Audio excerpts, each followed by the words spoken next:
Sektor pelancongan semakin pulih dengan pembukaan sempadan dan sudah tentu apabila China mula membuka kembali sempadan, ia harus dilihat sebagai petanda positif.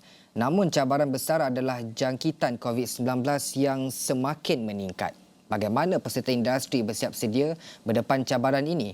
Dan sudah berada di talian juga Google Meet pada pagi ini adalah Datuk Dr. Khalid Harun, Presiden Persatuan Agensi Pelancongan Malaysia MATA, dan juga Datuk Syariman bin Hamdan, Pengerusi Homestay Malaysia. Dan kita mulakan dengan Datuk Khalid terlebih dahulu. Datuk, masih belum reda. Trauma lalu masih belum reda dan kini Malaysia kembali menerima kedatangan pelancong dari China. Apakah institusi pelancongan Malaysia bersedia dan apa pula langkah persediaannya? Uh, saya rasa penggiat dan pengusaha dalam sektor pelancongan ini sudah bersedia. Kerana rata-rata saya lihat mereka ini inginkan pelancong daripada luar negara, tak kira lah daripada China ke, daripada mana ke, mahu masuk ke dalam negara Malaysia ini untuk melawat tempat-tempat yang semestinya pilihan negara luar. Nampak pada peringkat yang kita tahu baru-baru ini, negara China penerbangan yang masuk itu adalah 11 penerbangan yang masuk. Ini satu petanda baiklah. Petanda baiknya kerana mula-mula itu kita ragu-ragu kerana kemasukan orang China ni mungkin membawa musibah, iaitu jangkitan COVID-19 ini. Tetapi apabila sudah dinyatakan oleh Kementerian Kesihatan, Kementerian sendiri, the frontliner sendiri sudah bersedia. Dan di Malaysia juga penurunan angka COVID ini sudah menurun. Dalam jangka pendek ini pun kita punya jangkitan sudah menurun dan orang masuk hospital pun dah tak banyak. Maka dengan itu kemasukan pelancong-pelancong ini juga dialu-alukan oleh semua sektor yang terlibat dalam usaha merancangkan sektor ekonomi ini. Jadi begitu jugalah saya tengok dalam sambutan di pintu-pintu masuk, terutamanya di lapangan terbang KLIA, sungguh memberi satu usaha yang begitu saya katakan baik untuk syarikat aviation, syarikat penerbangan, begitu juga airport yang mana sudah ramai dikunjungi, sama ada yang pergi keluar ataupun yang masuk. Maka ini kita sudah nampak pemulihan sektor pelancongan ini diharapkan akan berterusan.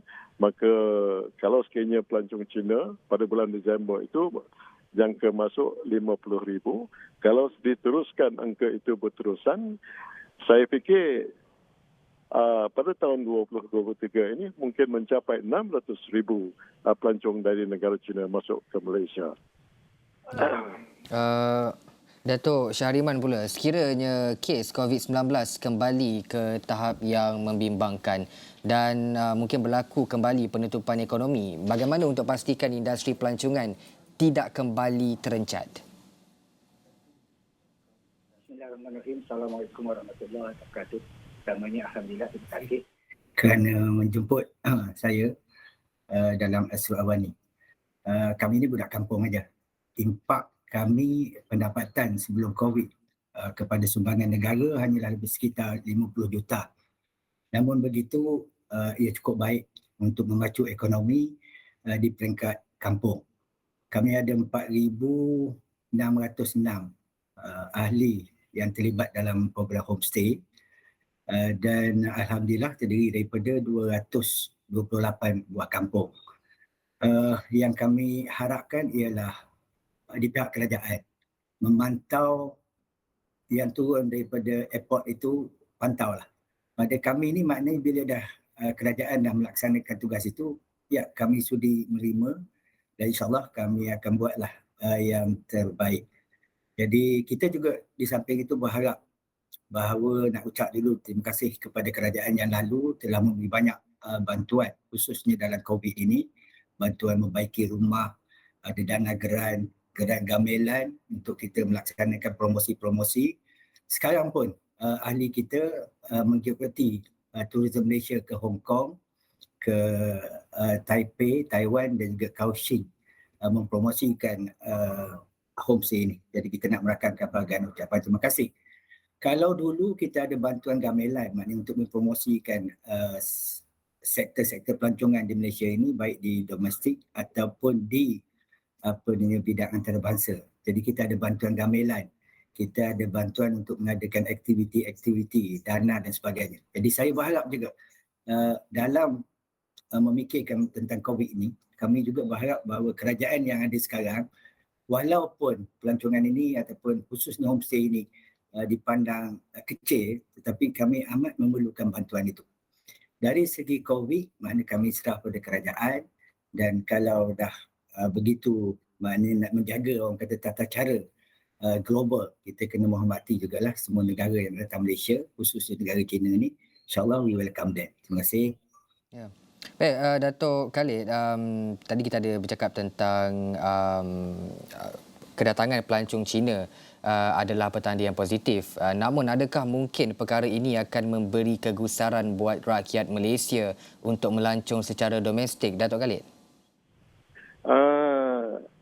Yang kita nampak apabila negara kita masuk dalam era endemik, ya, dan bila kita mula dengan bubble, travel bubble, gelombang pelancong itu, kita mula dilangkaui, seterusnya ke tahap hari ini, ia adalah sangat menggalakkan. Permintaan sungguh menggalakkan. Disambut pula, diselang pula dengan ditambah pula dengan cuti-cuti perayaan, cuti sekolah. Maka dalam masa yang sama, tempat-tempat penginapan dikunjungi dan sampai ada satu ketika 100% penuh ditempah. Jadi maknanya pelancong tempatan juga merupakan satu penggalak kepada sektor ini, memberi pertumbuhan kepada sektor pelancongan, ekonomi pelancongan. Kalau pula ditambah dengan kemasukan yang begitu ramai daripada pelancong luar, ini akan lebih merancakkan lagi sektor pelancongan ini. Tadi saya sebut, kalau dari China saja, bulan Disember kita ada 50,000 kemasukan. Kalau ini berterusan hingga ke Disember tahun ini, ia mungkin mencapai kepada 6 juta. Jadi dulu 3 juta, mungkin kita tahun ini double. Sebab orang kat sana tu sudah 3 tahun tak keluar. Macam kita dululah. Kita dah tak keluar 2 tahun kan. Bila buka aja sempadan, especially orang kita yang nak pergi umrah kan, nak pergi haji. Tak kisah kiranya mahal ke, apa ke, dia orang ni tetap nak keluar. Jadi pilihan pertama bagi orang kita Malaysia ni lah, orang Melayu kita nak pergi umrah. Sampai tak ada cukup seat, sampai tu tak cukup package pun naik, tak kisah. Dia orang nak pergi juga. Begitulah. Dengan keadaan SOP yang ketat pun dari mereka terima. Macam mana pun dia kata SOP ketat pun dia sanggup keluar untuk melancong, untuk menziarah, untuk apa.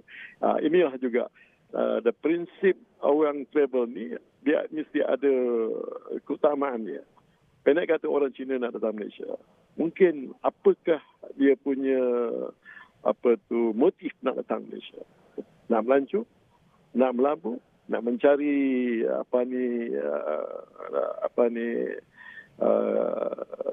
opportunity yang terkini, yang apa yang ada dekat Malaysia ni, macam-macam lagi.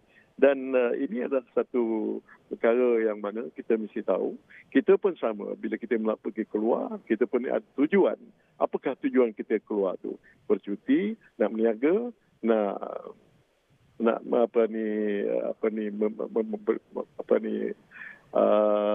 mencari opportunity yang baru, ya. Dan itulah kelebihan bila keadaan ekonomi itu pertama baik. Jadi kita harapkan, kita berdoa supaya negara kita ini aman dan ekonomi berkembang baik, political stability itu ada, yang itu yang penting. Kita mesti mempunyai kestabilan politik. Ini mesti. Kalau kucak-kacir macam dulu lagi, kita tak boleh. Orang takut nak datang, orang takut nak melabur. Kita pun sendiri, orang kita sendiri yang meniaga ni pun tak tentu hala. Kerana keadaan yang tidak menentu itu tidak membolehkan kita untuk membuat perancangan. Jadi saya harapkan kita mempunyai political stability. Harapkan pimpinan Datuk Seri Anwar Ibrahim ini, this unity government ini mesti tahan lama, ya, supaya kita boleh merancang, mengadakan macam-macam lagi lah.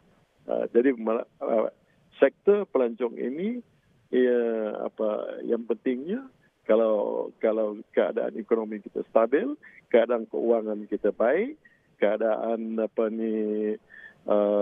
keselamatan kita bagus, maka ramailah orang akan datang ke Malaysia. Malaysia adalah pilihan yang begitu dinanti-nantikan oleh pelancong-pelancong di luar negara, especially terutamanya daripada negara China. Negara China tahun sudah merupakan 3.1 million. Tahun ini diharapkan 6 million lah, double lah, kerana dia orang ni memang nak datang kemari. Ya. Dato' Sariman pula, menurut Kementerian Kesihatan, mereka menjangkakan kes tidak akan melonjak pada musim perayaan akan datang. Secara ringkas ni Dato', bagaimana pula dengan pendapat Dato'? Adakah kenyataan ini memberikan keyakinan kepada industri pelancongan serta ekonomi negara kita, Dato'? Ya, kita dah 3 tahun sebenarnya tidak menerima pelancongan daripada luar negara. Yang saya sebut tadi 50 juta pendapatan kepada homestay, lebih pada 60%-nya adalah datang daripada negara luar, khususnya daripada Jepun, daripada Singapura, Korea dan lain-lain negara. Pada waktu yang sama juga kita menerima dulu kedatangan pelancong ke homestay. Saya ingat daripada 10% pendapatan itu kita dapat daripada pelancong-pelancong Cina. Walau bagaimanapun, alhamdulillah, di samping 2 tahun kebelakangan ini, pelancongan domestik pada saya double up. Jadi maknanya kita juga mendapat peluang daripada kestabilan negara dan juga kesihatan negara. Jadi saya berharap maknanya tahun baru Cina dah dekat, bulan puasa, raya dan sebagainya.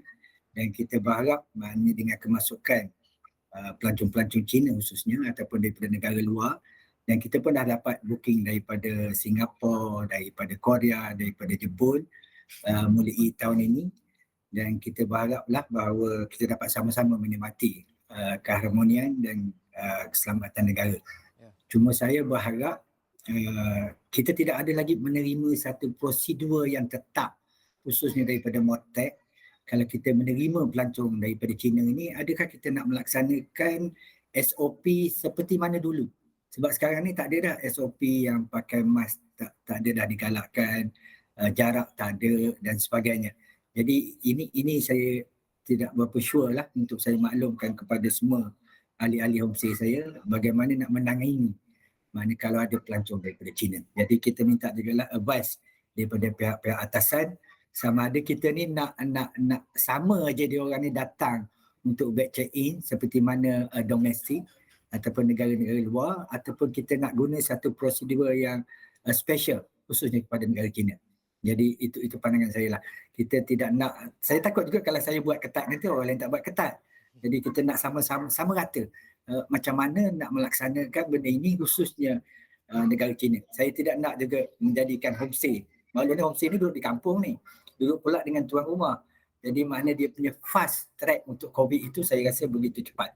Jadi kita pun dalam keadaan nak juga data, nak juga duit, tetapi dalam keadaan yang sama kita nak juga nasihat daripada kerajaan macam mana nak menangani mana skim yang kami dapat daripada negara China dan juga negara luar. Sebab this is the time 2023 ni kita dapat dah alhamdulillah beberapa booking daripada negara luar.